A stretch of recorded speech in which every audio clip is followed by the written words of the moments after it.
Hello everyone, welcome to the video. Good morning students. This is Yogesh Kusaiwal presenting you the chapter number first of class 8th NCERT Science.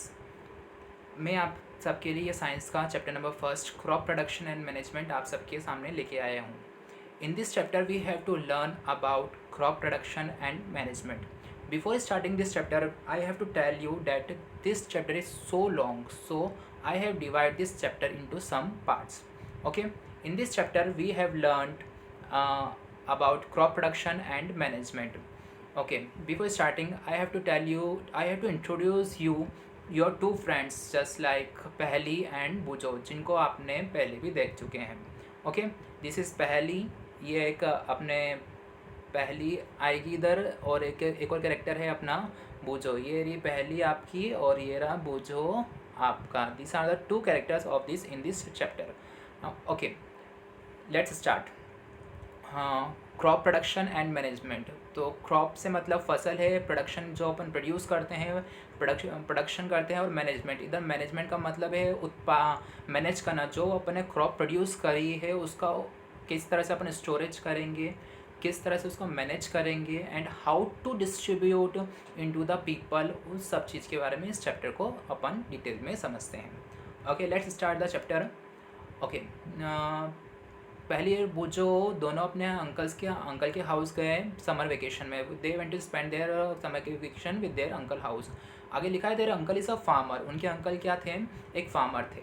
तो one day they saw some tools like खुरपी, sickle, shovel, दा etcetera in the field. वो एक दिन उन्होंने ये सारी चीज़ें उनके उसमें खेत में देखी. तो बूझो के मन में क्वेश्चन आया. क्या क्वेश्चन आया बूझो के मन में? I want to know where and how we use this tools. उसके मन में क्वेश्चन आया कि मुझे इन टूल्स के बारे में जानना है और इनका कैसे यूज़ होता है उसको जानना था बूझो को. तो फिर उसने क्या किया देखते हैं. You have learn that all this organism required food. उसके बारे में आदमी चाहेंगे. पहले अपन समझते हैं कि आप लोगों को सबको पता होगा कि अपन को सारे लिविंग ऑर्गेनिजम्स को क्या चाहिए, फूड की ज़रूरत तो होती है. Plants can make their food themselves. आपको ये भी पता होगा कि प्लांट्स खुद का फूड खुद ही पका लेते हैं. Can you recall your green plant synthesise their own food. क्या आप रिकॉल कर सकते हैं कि ग्रीन प्लांट्स अपना फूड सिंथेसाइज खुद से खुद करते हैं? यस, उनके अंदर एक पिगमेंट पाया फोटोसिंथेसिस प्रोसेस के द्वारा वो अपना फूड खुद ही पका लेते हैं. Animals including humans can not make their own food. Animals के साथ साथ ह्यूमंस अपना फूड खुद नहीं ऑन करते, खुद नहीं पका पाते. So where do animals get their food from. So animals को कहाँ से फूड मिलता है? But first of all why do we have to eat food. अपन को फूड की ज़रूरत है ये तो पता है, लेकिन अपन को फूड क्यों चाहिए? अब इसका आंसर भी अपन जानते हैं कि अपन को फूड इसलिए चाहिए क्योंकि अपन को different we our body has to perform different types of functions ना. For performing these functions we have to get energy, and this energy are getting from the food. So we have to get food from different source. Okay, we get food from plants, animals और both. So अपन को food कहाँ से मिलता है? अपन को food कहाँ से मिलता है? अपन को फूड प्लांट से मिलता है, एनिमल से मिलता है, और दोनों से ही अपन को फूड मिल जाता है. ओके ना. अब आगे बूझो के मन में एक और क्वेश्चन आया. Since we all need food. बूझो क्या पूछ रहा है? बूझो पूछ रहा है कि since we all need food, हम सभी जनों को फूड चाहिए. How can we provide food to large number of people in our country. तो इतने सारे नंबर्स ऑफ पीपल को अपन कैसे प्रोवाइड कर सकते हैं सारा फूड. तो अब पहली देखते हैं क्या जवाब देती है उसका. उसकी सेकंड कैरेक्टर है पहली जवाब दे रही है अपन को. पहले ने क्या जवाब दिया है? Food has to be produce on a large scale. फूड को क्या करना पड़ेगा? अपन को बहुत ज़्यादा नंबर की स्केल पर प्रोड्यूस करने का. In order to provide food for a large population. एक बहुत बड़ी पॉपुलेशन को फूड प्रोवाइड करने के लिए we have to produce food in a large scale by 3 ways. First is regular production, second is proper management, and third is distribution is necessary. That means first regular production होना चाहिए food का. second क्या का? those food that are regular produce we have to proper manage that food. उसका proper management भी होना चाहिए. and the third one is उसका distribution भी ज़रूरी है, and distribution is necessary. चलो, यहाँ तक तो था इंट्रोडक्शन ऑफ द चैप्टर. आगे बढ़ते हैं अपन चैप्टर के ऊपर. आगे क्या दे रखा है? 1.1 एग्रीकल्चर प्रैक्टिसेस. अब इसके बारे में पढ़ेंगे. Till 10,000 BC people were nomadic. They were wandering in groups. 10,000 BC के पीपल क्या थे, नॉमेडिक थे, वो इधर से उधर घूमते थे बाय सर्चिंग देयर फूड, और शेल्टर के लिए वो इधर से उधर घूमते थे. And after that they eat raw fruits and vegetables and start hunting animals. और उनके बाद उन्होंने क्या करा, रॉ फ्रूट्स खाने लगा, वेजिटेबल्स खाने लग गए, और उन्होंने क्या करा, एनिमल्स को हंट करना स्टार्ट किया. And after that they have to know about the how to cultivate crops and wheat and rice. Then after we have to get agriculture. उन्होंने बाद में सीखा कि एग्रीकल्चर कैसे करते हैं, और उन्होंने व्हीट, राइस और क्रॉप्स का एग्रीकल्चर करना स्टार्ट किया. ओके, अब देखो इधर बहुत ही इंपॉर्टेंट डेफिनेशन आ रही है अपनी क्रॉप की, तो इसको मैं अंडरलाइन कर देता हूँ. सब आप लोग भी सब ये क्रॉप की डेफिनेशन को अच्छे से रिवाइज कर लेना, पढ़ लेना.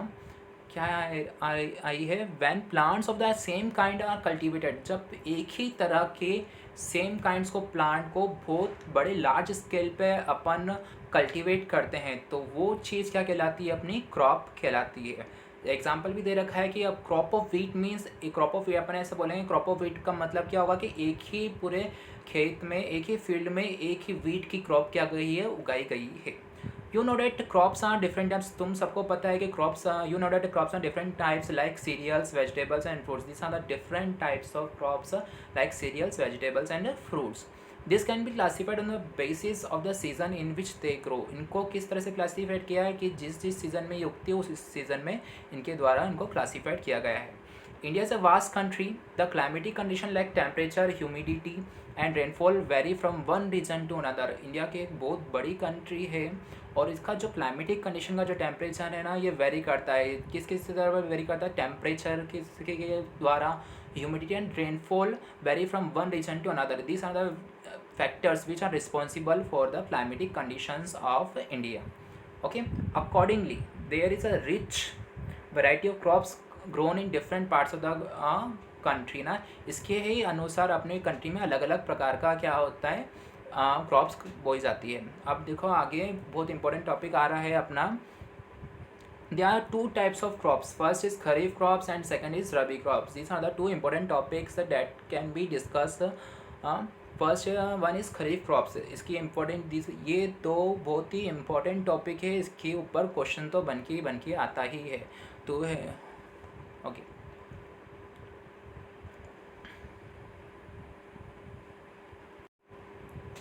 Okay, first is kharif crops. Kharif crops क्या होता है ना, what do you mean by kharif crops. The crops which are sown in the rainy season are called kharif crops. जो crops rainy, those crops which are sown in rainy season are known as kharif crops, है ना. अपने in India the rainy season starts from June to September, so this crops are sown in rainy season. Just examples like paddy, maize, soybean, groundnut and cotton are the kharif crops. Next है rabi crops. What is mean by rabi crops? The crops grown in the winter season. Those crops which are sown and grown in winter season from October to March are called rabi crops. Examples, these are the examples, some examples are given in our book, are wheat, gram, pea, mustard and linseed are the examples of rabi crops. Besides this, pulses and vegetables are grown during summer at many places. These are the pulses and vegetables are grown during summer at many places, but they are classified into zaid crops, but zaid crops are not mentioned in our book, so we have to not discuss about zaid crops. Okay, आगे बढ़ते हैं. आगे दे रखा है, वो जो एक question पूछ रहा है, क्या पूछ रहा है वो जो question, why paddy can not be grown in the winter season. Paddy को अपन विंटर सीजन में क्यों, पैडी फील्ड को विंटर सीजन में क्यों नहीं अपन ग्रो करते हैं. तो इसका आंसर पहले ने दिया है, paddy requires a lot of water. Paddy fields और kharif crops requires a lot of water, so therefore it is grown in rainy season. That's why the reason these crops are grown in rainy season. Okay, आगे क्या दे रखा है कि cultivation crops include so many steps like farmer or gardener, or and you also, whenever you have to grow some seeds or some types of seeds in your garden or in your flower pot, you have to follow some types of steps. That some types of steps farmer also follow for cultivation of crops. What are these steps? These what activities they have to perform. These activities or tasks refer to agriculture practices, ये सारे activities और ये सारे task किसको refer करते हैं, agriculture practices को क्या करते हैं, रिफ़र करते हैं। इसमें कौन कौन सी एक्टिविटीज़ फॉलो कर रखी है। फर्स्ट क्या आएगा, फर्स्ट है preparation of soil, that means अपन को before is cultivation of crops we have to prepare a soil for cultivation of crops. After the preparation of soil second thing is sowing. Sowing यानी क्या करना है, अपन को बीज डालने पड़ते हैं फील्ड में। And the third one is adding manure and fertilisers, जैसे मैन्योर फर्टिलाइजर आप जानते हैं खाद और मैन्योर डालनी पड़ती है, जिसकी वजह से क्या जो दैट क्रॉप्स और that seeds are sown which can be cultivate more and give. And fourth one is irrigation. After the third point irrigation, irrigation यानी सिंचाई करना। And the fifth one is protecting from weeds, weeds से बचाना। Here weeds is a new word, weeds what is mean by weeds, weeds का मतलब क्या होता है, सॉरी ओके ना। वीड्स का मतलब इधर क्या है, इधर वीड्स का मतलब है कि unwanted plants and animal plants that can be grown in the field, तो उनसे अपन को अपने क्रॉप्स को बचाना है। And after that sixth one is harvesting, harvesting यानी कटाई करना। And the last one is seven storage, before we have to process after we have to process all this process the next last one is storage, अपन को जो भी crops अपन ने सो किए उनको स्टोरेज करके रखना। Okay students.